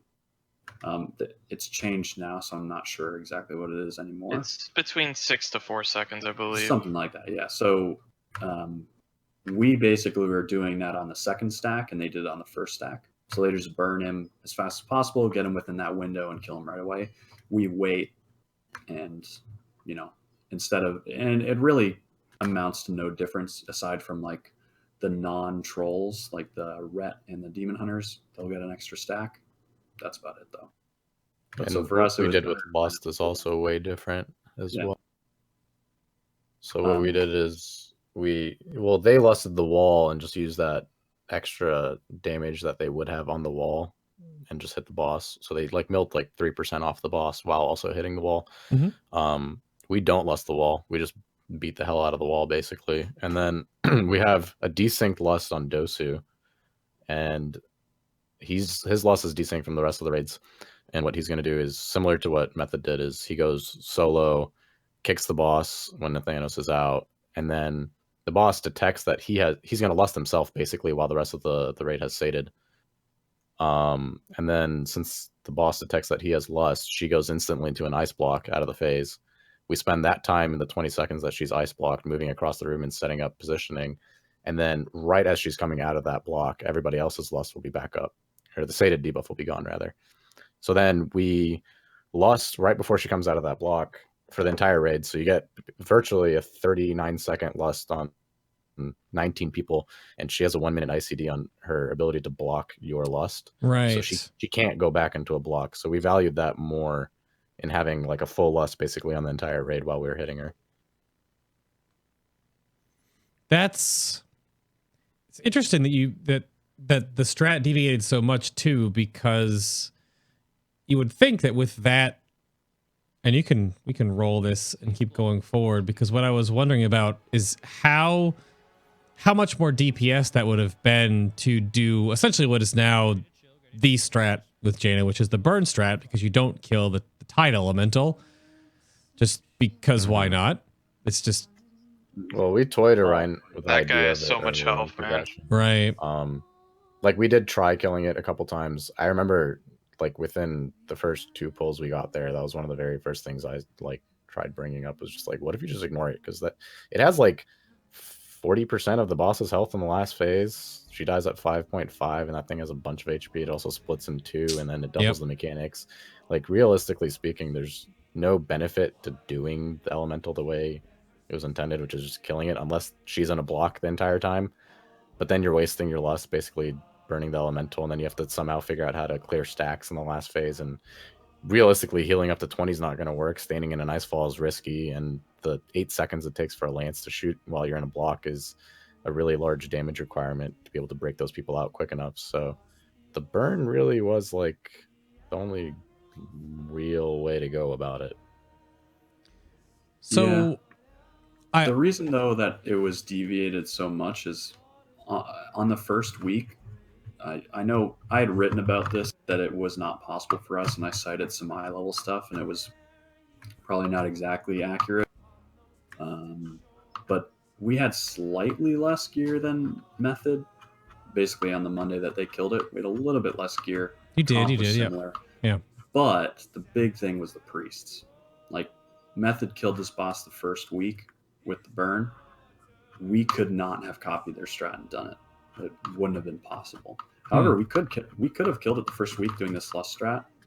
But basically, the difference between our strat and theirs, very simply put, is ours required more healing and theirs required more damage. Right. Okay. That's the crux of the difference. Now, there's arguments for both strats, and obviously when you require more healing, it might require more coordination, or it's more dangerous. You know, you might be a mechanic might be more lethal than the alternative. You know, because everyone's lower health. So this thing that you could maybe live through is going to want you. So oftentimes the requires more damage strat is better. Right. But we thought, and maybe we were wrong, it's very hard to know, but we thought at the time it wasn't going to be possible for us to do it that way with that burn. And so we came up with this lust thing. So that's why it's so vastly different. But when you break it down, it's really just that. Ours requires more healing, theirs requires more damage. The reason that they didn't do it, and they knew about the lust strat, they could have done it and they would have obliterated the boss with their damage. However, the reason they didn't do it is because it really requires a lot more healing, just flat out. I think the number is that it requires like 80,000 more HPS across your whole raid, just flat out. Like the whole phase requires that much more, because that's all it is 2 extra stacks. But that's what 2 extra stacks is. 2 stacks in the whole raid is 80,000 HPS roughly, or damage taken per second roughly. So I mean that's obviously a lot. To make sure everyone's on the same page with understanding, why does your strat take more healing? Yeah, sure. So basically, when we block the boss, we're still gaining stacks there. Right. So the way that the boss works is they delay all, like when she ice blocks, she delays everything. So when she gets out of that ice block, we are seeing the exact same fight that Method does doing the other strat, except we have 2 stacks from waiting. That's it. So we go in there with 2 extra stacks, which is a lot in the end, because when you're ending the fight, they end at 14, 15 stacks. We end at 17, 18. That's a big difference. Yeah. But in terms of like how long we have in the phase, essentially the enrage timer is the second frost orb. So that timing is the exact same, regardless of strat. You get like a minute 30 in that phase. That's the burn. You have to do it in a minute 30. So we're lusting and they're not. So clearly it's going to be more damage. We still both have a minute 30. We're both going to die when that second frost orb goes off. Right. But all the while, yes, we're getting that lust, but the trade-off is that we're taking way more damage, right? And, you know, maybe priests wouldn't have been good in that sort of situation. I don't know, because basically what they were doing was they were DPSing a ton for the first half of the phase, whereas with ours, the damage ramps up much sooner. So, you know, maybe Disc Priest wouldn't have been as good with our strat, but clearly they are like a crux of what Method needed. I didn't notice, because you didn't lust the wall. That also means that you probably was the entire raid attacking the glacial wall. Then you didn't have any DPS that were splitting off to actually work Jaina's health down. We dotted her a little bit, but no focusing. Yeah. Okay, because you probably, without lusting the wall, because there's the 2 strats that are developed here, which is these are the parts that are interesting to break down. These minor differences which set apart strategies. These are the fun parts. Is, do you lust the wall? Do you put, because she can't block when she's doing that ability, right? When she's doing the creeping ice. So that's why you have, like, you can set aside multiple DPS, usually hunters and warlocks, depending on shadow priests, to work down a few extra % on Jaina when it's all said and done with, while you have the rest of the DPS work the ice wall down. Or the total opposite of that, which is saving lust entirely.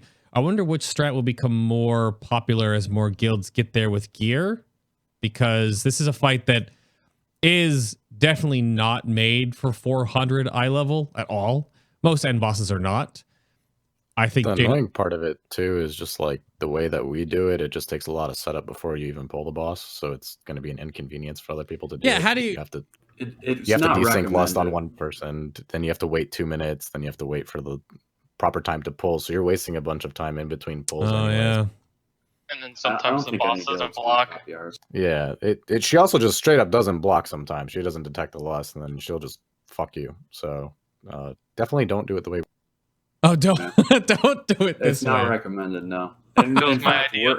we haven't pulled Jaina yet, but we're probably going to do the lust on the wall strat as everything. Yeah.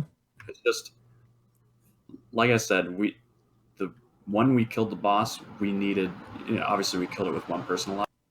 We didn't need to do that. Like someone cleaved the raid with something at the end there. But that was like the only way we were going to really kill it. But obviously now everyone has way more gear. You don't need that. And we wouldn't recommend it because that bug that still happens, that kind of sucks. Basically like throw away half of, or not half, maybe like a third of your last phase pulls. Right. She just wouldn't block.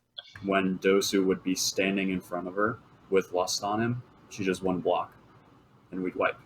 That's what she'd block later, but there was some weird bug going on where she just wouldn't block about a third of the time. And Method knew about that as well, and they couldn't figure out what it was, like, what's the trigger of her not blocking. We couldn't figure it out either. And they only looked at that a little bit. We looked at that for the whole week. We were, at the end of the week, we were trying that strat. So that happened to us 2 dozen times, and we still couldn't figure out why it was happening. So that kind of sucked. But again, that was the way that we had to kill the boss. So we stuck with it, but would not recommend that strategy. Unless you're going to 5 heal. I know there's been a guild that 5 healed the boss. Oh. And that might be the future. It obviously depends on your guild. If you have stronger healers, maybe not. If you have stronger DPS, who knows? But you can 5 heal that boss, and if you're 5 healing, maybe the Lust strategy comes back into play, because the rough part about that strat is you take more damage, but if you're adding a healer, maybe it's worth it. I don't know. But I think in terms of just what guilds are going to do in the future, when they're killing the boss with 415 eye level, I think it's going to be a 5 heal boss, and they're going to use Method strat, and that's it.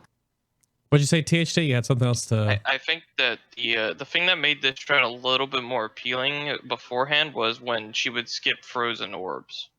Yeah. You would block her, and for some reason, when she came out of the block, it would just delay all her abilities, but it would skip over frozen orb. But when we tried the Lust thing, that was what was happening, and then we came in the next day, and she was doing frozen orb after the ice block. Well, yeah, that was a deliberate change by Blizzard. Essentially, the night before, we were working on all these different timings. Right. Of like, and this was when we were trying to break people out. I think it was Sunday night. We weren't trying to burn. We were trying just about everything else. So what we were doing was we were blocking the boss at the start of the phase, as we did in our eventual kill, but we were doing it for a different reason. We were actually breaking out ice blocks during that time, believe it or not. But what we noticed was then, like THG said, she skipped abilities. So then we got thinking, like, maybe this is how they intended to fight. You get one ice block in the phase and, skip whatever abilities you don't want. That's a very common trope in bosses. Like, for example, Lation, you were able to disable an ability. So it was up to you to pick which ability you didn't want, right? And it had to do with which ones lined up bad for a combo or whatever. You just didn't want to deal with that ability. So that seems like it was intended where, yeah, if there's a wombo combo in the last phase, maybe that's when you ice block the boss and break out a bunch of ice blocks. That seems like maybe what they wanted the boss to look like. Because, obviously they didn't want the boss to look like this, where you just burn it. They wanted you to do the mechanics. So what we started doing, though, was we started lusting twice in the last phase and blocking her twice. And what we figured out was Frost Orb was probably the best one to skip. So we planned on skipping the first and second Frost Orbs, because Frost Orb gives the whole raid at least 2 stacks. So when you're waiting there, the ice block is 20 seconds. That's 2 stacks.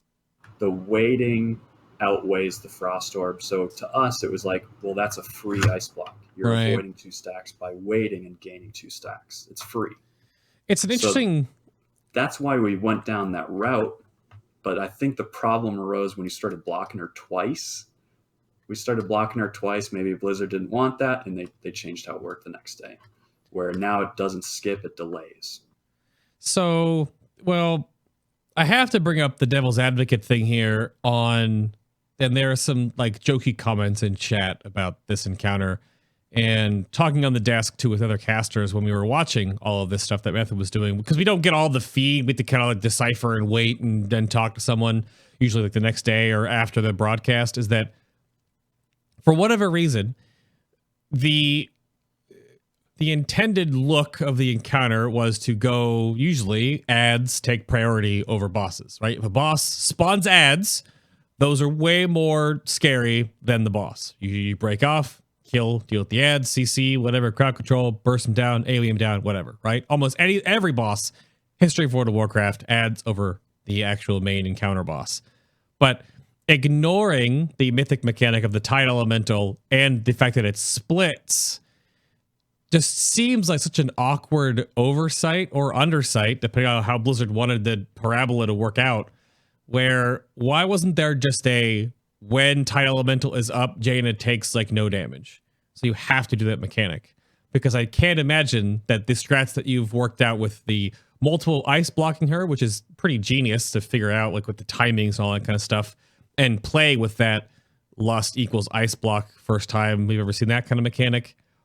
But to do this timed, burned, last phase crescendo, ignoring huge parts of a fight, I don't know if that's just a strat that is able to be done and that's now okay. But obviously we've seen things that we've done with Stormwall Blockade as a raiding community that you guys figured out, that Method figured out, that they've tried to fix and not have be a thing. So I don't know. The problem with that last phase and why it's so degenerate and you just burn her isn't the elemental itself. Like, the elemental itself is an inconvenience that exaggerates a larger problem, where the debuff that thing just puts you in the dirt, like, right, once it hits a certain amount of stacks. And the tide elemental gives you stacks because it puts Heart of Frost on people, right, and it was supposed to do the Nova thing, but yep, you know, it didn't, and then it did, and then it didn't again.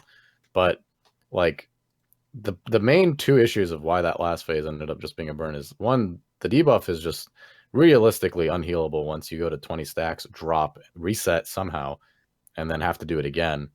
It just requires way too much what's the word I'm looking for, resources to try and heal everybody up to 20. So then you have to like figure out a way to like break the ice blocks. That's the second problem. The ice blocks have 1.4 1 point something million health. Doesn't matter the exact number, but all you need to know is you have 8 seconds to break that person out of an ice block before a lance shoots in a trajectory towards the ice block, which would be fine if it stopped at the ice block, but it also pierces through, goes in a straight line. So at any given moment, you have all these different vectors of like a ice lance shooting through that will pretty much one-shot you if you ever get hit. So then you have to figure out a way of, one, breaking out ice blocks that have too much health. Realistically, you could break them out if you stack classes that could do it. Like, we went in there thinking we were going to do double DH, DK, Rep Paladin to break people out. And that was like one of our strats, was getting 10 people blocked at once, breaking all of them. But then you have to deal with the fact that then you have to deal with the fact that there's 10 ice lances going in all different directions, and you have to dodge every single one of those coming out of the blocks while also dealing with the debuff that's ticking you for a third of your HP every second. It's just too complicated and too unreliable to realistically sit there and be like, yeah, you could do that. Like, you could, but like, the chance of that happening is so low that you shouldn't commit to it. So anything else you want to wrap up with Mythic Jaina? Because I want to sort of switch gears a little bit for the last question of the show. And if Chad, if you have anything that you want to ask the guys from Limit that are here on the show today, just toss it in and we can sort of weave it in, because we only have so much more time. But I have sort of a very gear shifting question. But I mean, THD, anything else to comment on Mythic Jaina? Yeah, it's a cool fight, but could have been better. Yeah, same. I think if you couldn't burn the boss, that fight would be so hard. And I think both guilds competing would have preferred a harder boss. Right. You always want a more challenging thing, I think. It's a Rubik's Cube. But if the burn straps, if there was some mechanism that made it not possible, maybe she had more health, maybe, like you said, the Tide Ellie had some debuff, prevented her from taking damage, something like that. That fight would have been so impossibly hard. Like, the last phase, if you had to do it legitimately, is insane. It would have been harder than Kill Jaden for sure. I think it would have been the hardest boss ever. It's like one or two little things away, and it's just, these are bits that I've heard echoed as well. So it was still a great boss, even with that. Still a really good boss. But yeah, it was one tiny thing away from being the hardest ever. Yeah. But I think we're all good, because I wanted to bring up a question that I titled here, Playing Spoiler. So I've sort of sprinkled this into the show here and there because that's how it is actually working in World of Warcraft right now and in Battle for Azeroth, because there are no old gods in Battle for Azeroth until there will be old gods in like a month, maybe 4, 5, 6 weeks, something like that, when the Crucible of Storms comes out. This is a new 2-boss mini raid that's on the horizon. And there's a few different things I want to unpack here real quick, sort of as the tail end of the show here. There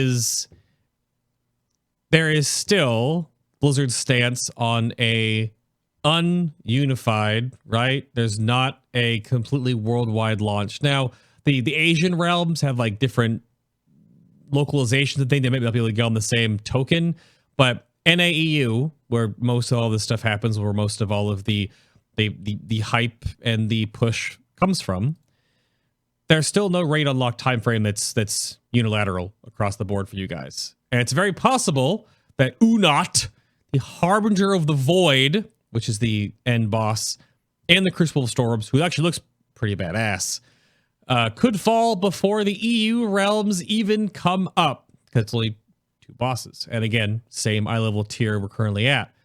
So obviously I would assume Limit's going for world first on this and is going to keep pushing, right? That's not changing.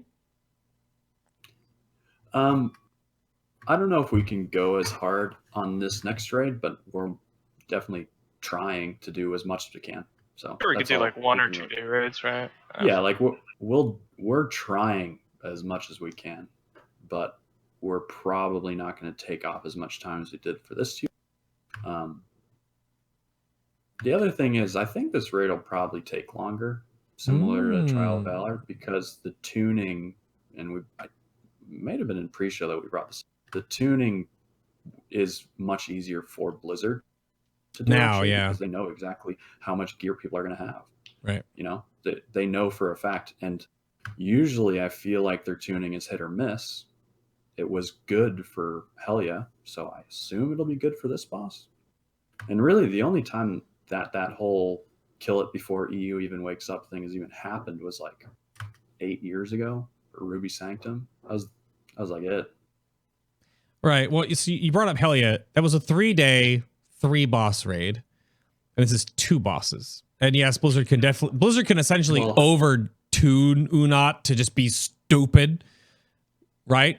I don't know if the number of bosses matters though. Okay. Because like the first 2 bosses in ToE died in a few hours.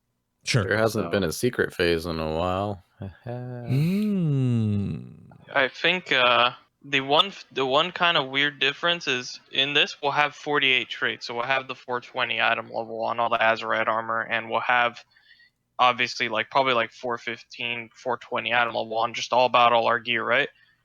And on Helya, you were still gaining artifact power. You were still leveling up your weapon. You were still getting that 5% damage boost. You were reaching those 35th traits, which was massive. Yeah. And then you were still gaining power. But now we're like at this point where we're all going to be capped at this point of 48 traits and about 420 item level. And if they do make the boss incredibly difficult, there will be like no sense of like gear progression after you kill the boss to make it easier. I don't know what they'll do about that. Well, that's a good point. Their hook is that all the gear is that affixed loot, all those on the equip effects, right, across the board, kind of like mini legendaries.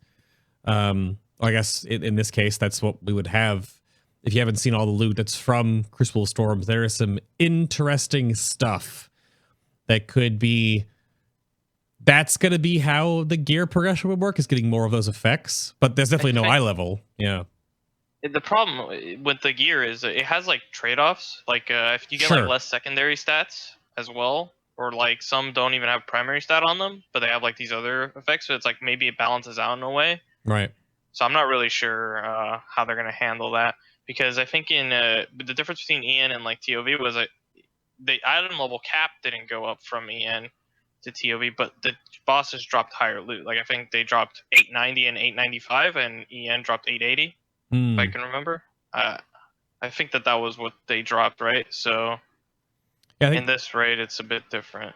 It's an interesting raid for sure, because if the first boss just goes down immediately and then Unat lasts like a whole reset or something ridiculous, it'd be weird to see, but it'd be interesting. I mean, Atlas kind of hit the nail on the head. It's very possible maybe Unat has a crazy mythic only N'Zoth phase. He's standing right in front of one of his eyeballs. The room, which is all brand new and everything like that, it looks really cool.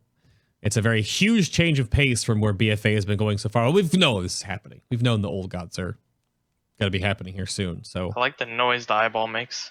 It makes a very squishy, yucky noise whenever it opens and closes. Okay. I like that. But, and so this is sort of a tie-in to the future stuff. And some of the Wowhead crew was wondering how difficult it is or has been to develop and form not necessarily an org that Limit wants to do, but what's the future path that Limit wants to curate and put together here?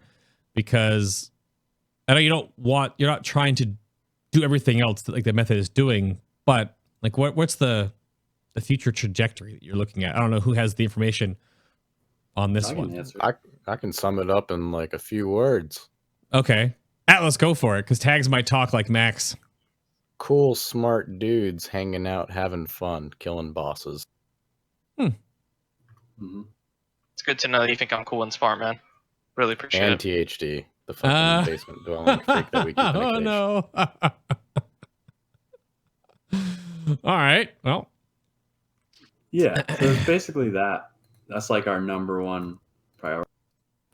So that's like, I think the thing that most importantly say about, especially when people are looking at their guilds and our guild and offering their opinion, Sure, is that we didn't stream when we weren't going for world first.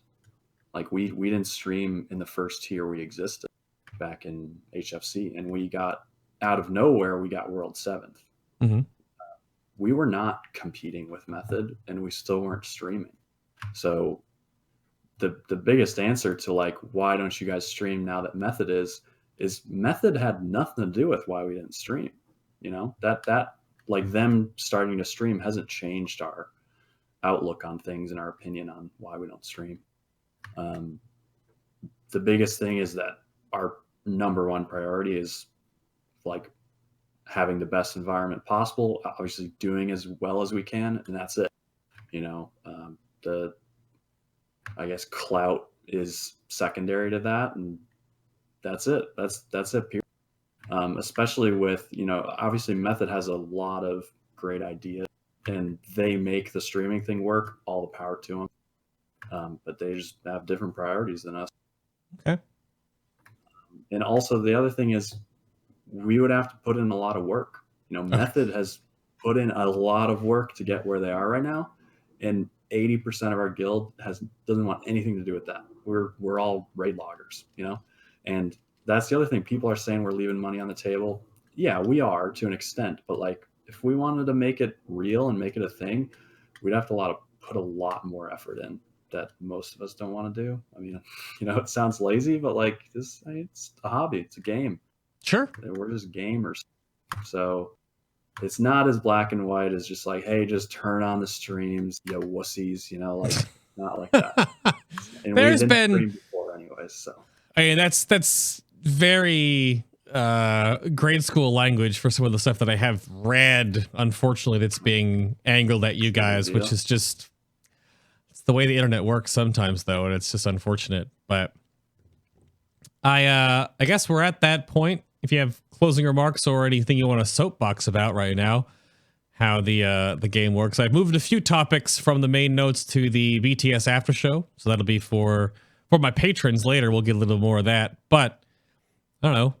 How about THD? You opened the show for us. Do you have anything you want to close with? Anything you want to soapbox about? This is your time. Yep. Shout out to the farm. I thought Max had to sell the farm. Yeah, he sold it, so it's Yeah, I wonder who's owning the farm now. But yeah. Also, man, I wish I could have played Demonology on progression. That would have been great. maybe next tier. Well, if they don't nerf it, yeah, I'll be a demonic man. I'm just leaving the camera on THD just so chat just spams his emotes. Just